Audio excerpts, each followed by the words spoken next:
اب ہم ذکر کریں گے علم حیاتیات، بائیولوجی کے بارے میں۔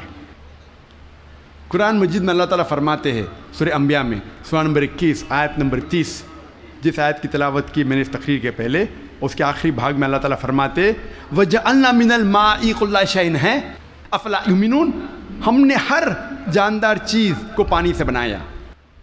آپ سوچ سکتے ہیں 1400 سال پہلے ریگستان میں جہاں پانی کی قلت تھی، وہاں قرآن مجید میں لکھا ہے ہر جاندار چیز ہم نے پانی سے بنائی۔ کون اسے مان سکتا تھا اس وقت؟ آج جب سائنس ترقی کرنے کے بعد ہمیں پتہ چلتا ہے کہ ہر جاندار چیز میں سیل ہے، اس کا بیسک پارٹ ہے سائٹوپلازم، جس میں 80% پانی ہے، اور ہر لیونگ آرگینزم میں 50 سے 90% پانی ہے، اور ہر جاندار چیز کو جینے کے لیے پانی کی ضرورت ہے۔ قرآن مجید میں لکھا ہے سورہ نور میں سورہ نمبر 24 آیت نمبر 45 میں ہم نے ہر جانور کو پانی سے بنایا۔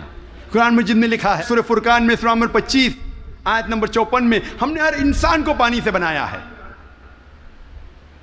اب ہم ذکر کریں گے علم نباتات کا۔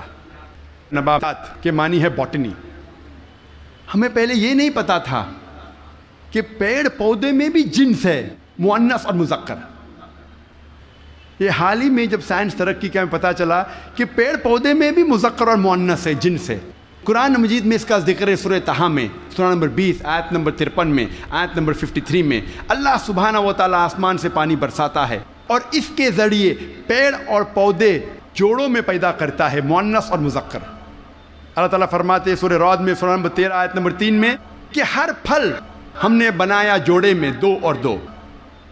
آپ سوچ سکتے ہیں 1400 سال پہلے جو ہم نے حال ہی میں جانا کہ پیڑ پودے میں بھی جنس ہے، مؤنث اور مذکر۔ اللہ تعالیٰ فرماتے ہیں سورہ ذاریات میں سورہ نمبر 51 آیت نمبر 49 ہم نے ہر چیز جوڑے میں بنائی۔ تو جاندار ہے یا جاندار نہیں ہے، ہر چیز ہم نے جوڑے میں بنائی۔ مثال کے طور پہ الیکٹریسٹی ہے، فینومینا آف الیکٹریسٹی، اس میں بھی جوڑے ہے، positive and negative, electrons and protons. قرآن مجید میں اللہ تعالیٰ فرماتے سورہ یاسین میں سورہ نمبر 36 آیت نمبر 36 میں ہر چیز جو زمین سے پیدا ہوتی ہے، ہر انسان کو ہم نے جوڑے میں بنایا ہے، اور جو چیز انسان جانتے ہیں اور نہیں جانتے ہیں اس کو بھی ہم نے جوڑے میں بنایا ہے۔ اللہ تعالیٰ فرماتے ہیں کہ اللہ تعالیٰ نے سب چیز جوڑے میں بنائی۔ اب ہم ذکر کریں گے علم حیوانات کا، زوالوجی، علم حیوانات، زوالوجی۔ اللہ تعالیٰ فرماتے ہیں قرآن مجید میں سورہ انعام میں سورہ نمبر 6 آیت نمبر 38 میں ہر جانور جو زمین پہ چلتا ہے، ہر پرندہ جو آسمان میں اڑتا ہے، ہم نے انہیں انسان جیسے گروہوں میں رہنا سکھایا ہے۔ We have made them to live in communities like the human beings, the animals and the birds۔ اور آج سائنس تسلیم کرتا ہے کہ جانور اور پرندے بھی انسان جیسے گروہوں میں رہتے ہیں، they live in communities۔ اللہ تعالیٰ فرماتے ہیں سورہ نحل میں سورہ نمبر 16 آیت نمبر 68 اور 69 میں، 68 اور 69 میں اللہ سبحانہ و تعالیٰ نے شہد کی مکھی کو سکھایا ہے کہ وہ اپنا چھتا بنائیں پیڑ میں، پہاڑ میں، انسان جہاں رہتے ہیں وہاں، اور مہارت کے ساتھ اپنا راستہ ڈھونڈے۔ اللہ تعالیٰ کیا کہنا چاہتا ہے جب کہتا ہے کہ ہم نے سکھایا شہد کی مکھی کو مہارت کے ساتھ اپنا راستہ ڈھونڈے؟ سن 1973 میں 1973 میں ایک مشہور سائنسداں جس کا نام تھا فون فریش، اس کو نوبل پرائز ملا ڈسکرائب کرنے کے لیے the behaviour of the bee and how they find the species path of the lord. اس کو نوبل پرائز ملا شہد کی مکھی کے بارے میں ریسرچ کرنے کے لیے۔ اور فون فریش کہتے ہیں کہ جب بھی کوئی مدھ مکھی، شہد کی مکھی ایک نیا باغیچہ ڈھونڈتی ہے اور ایک نیا پھول ڈھونڈتی ہے جس سے نیکٹر کو لیا جا سکتا ہے، وہ اپنے دوست سے جا کے کہتی ہے یہ نئے پھول کی دشا، یہ اس نئے پھول تک کس طریقے سے پہنچنا اس کا نقشہ بتاتی ہے اپنے بدن کو ہلانے سے، جسے سائنس میں کہتے ہیں بی ڈانس، شہد کے مکھی کا ناچنا۔ اپنے بدن کو ہلانے کے ذریعے وہ بتاتی ہے کس طریقے سے اس نئے پھول کی طرف آپ پہنچ سکتے ہیں، اور یہ آج سائنس جانتا ہے due to high photographic methods.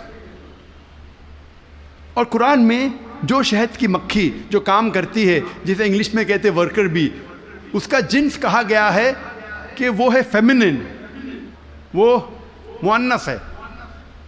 عربی میں کہا گیا ہے فصل کی کلی، مطلب مؤنث۔ انسان پہلے سمجھتے تھے کہ وہ کام کرنے والی شہد کی مکھی ہے مذکر، میل ہے۔ اسی لیے شیکسپیئر اپنی کتاب میں لکھتا ہے ہنری the fourth میں کہ سولجر بیز، مرد شہد کی مکھی آپس میں بات کرتے ہیں اور رپورٹ کرتے ہیں راجا کے پاس۔ آج سائنس کہتی ہے کہ جو کام کرنے والے شہد کی مکھی وہ مذکر نہیں ہے، مؤنث ہے، دے آر فیمینائن، اور وہ راجا کے پاس جا کے رپورٹ نہیں کرتی، وہ رانی کے پاس جا کے رپورٹ کرتی ہے۔ آپ سوچ سکتے ہیں قرآن مجید 1400 سال پہلے اس ورکر بی کا جنس بھی بتاتا ہے کہ فیمنن ہے، مؤنث ہے۔ اللہ تعالیٰ فرماتے ہیں سورہ عنکبوت میں، سورہ نمبر 29 آیت نمبر 41 میں، کہ جو لوگ اللہ کے علاوہ جس کو مددگار بناتے ہیں ان کی مثال ہے مکڑی جیسی، لائک اے اسپائڈر۔ اور مکڑی اپنے لیے گھر بناتی ہے، اور مکڑی کا گھر کمزور ہے۔ قرآن مجید میں یہ کہنے کے علاوہ کہ جو لوگ اللہ کے علاوہ کسی کو مددگار بناتے ہیں وہ اپنا گھر ویب جیسا، جالا جیسا گھر بناتے ہیں جو کمزور ہے، نازک ہے۔ اس کے علاوہ یہ اشارہ کر رہا ہے، آج سائنس یہ کہتی ہے کہ many a time the female spider kills the male spider, مکڑی مکڑے کا قتل کرتی ہے۔ آج سائنس یہ کہتی ہے کہ بتانے کے علاوہ کہ جو جال مکڑی کا کمزور ہے، یہ بھی بتاتی ہے کہ فیملی ریلیشن شپ، گھر میں کیسا برتاؤ ہے۔ مکڑی کئی بار مکڑے کا قتل کرتی ہے، اور کہا جاتا ہے بلیک وڈو، کالی ودوا یا کالی بیوہ۔ قرآن مجید میں اس کا ذکر ہے 1400 سال پہلے۔ اللہ تعالیٰ فرماتے ہیں سورہ نمل میں، سورہ نمبر 27 آیت نمبر 17 اور 18 میں، سلیمان علیہ السلام کے آگے ان کی فوج تھی، جن کی، انسانوں کی اور پرندے کی، اور جب وہ چوٹی کی وادی کی طرف جا رہے تھے، ایک چوٹی کہتی ہے دوسرے چوٹیوں سے کہ آپ اپنے بل میں چلے جاؤ ورنہ سلیمان علیہ السلام انجانے میں ہمیں کچل لیں گے۔ لوگ کہیں گے کیسی کتاب ہے یہ قرآن مجید، چوٹی آپس میں بات کر رہے ہیں، یہ تو پریوں والی کہانی ہے قرآن مجید، چوٹی آپس میں بات کرتی ہے۔ آج سائنس یہ کہتا ہے کہ کوئی بھی جانور، کوئی بھی انسیکٹ جو انسان کے سب سے قریب ہے بیہیویئر میں، جس طریقے سے زندگی بسر کی جاتی ہے، وہ ہے چیٹی۔ آج سائنس یہ کہتی ہے کہ جس طریقے سے انسان مرنے کے بعد انسانوں کو دفن کرتے ہیں، اس طریقے سے چیٹی بھی مرنے کے بعد دوسرے چیٹی کو دفن کرتی ہے۔ جس طریقے سے دے سوفسٹیکیٹڈ لیبر، چیٹی کے پاس بھی جب وہ کام کرتے ہیں، مینیجر ہے، سپروائزر ہے، فورمین ہے، ورکر ہے، چیٹی اکثر مل کے بات کرتی ہے۔ آج سائنس یہ کہتی ہے they have a sophisticated method of communication, ان کے بات چیت کرنے کا طریقہ بہت اعلیٰ درجے کا ہے۔ سائنس یہ کہتی ہے کہ چیٹی اکثر سامان کا لین دین کرتی ہے سوق میں، they are market places where they exchange goods. ہمارے وہاں سوق ہے نا، کیا کہتے ہیں، مارکیٹ، جہاں ہم لین دین کرتے ہیں، اس طریقے سے چیٹی بھی مارکیٹ ان کی ہوتی ہے خود کی، جہاں لین دین کرتی ہے چیزوں کی۔ آج سائنس یہ کہتی ہے جب چیٹی کوئی دانہ کو جمع کرتی ہے اور اس دانے میں بڈنگ ہوتا ہے تو چیٹی اس دانے کے بڈ کو کاٹتی ہے، جیسا وہ جانتی ہے کہ budding will cause rotting of the grains, budding کے وجہ سے وہ دانہ سڑ جائے گا۔ اور اگر وہ دانہ بھیگ جاتا ہے بارش میں، چیٹی اس دانے کو سورج کی روشنی میں لے آتی ہے سکھانے کے لیے، پھر واپس لے جاتی ہے۔ ہم اکثر دیکھتے ہیں چیٹیاں دانے کو لے کے جا رہی، کہاں لے کے جا رہی ہے؟ سکھانے کے لیے۔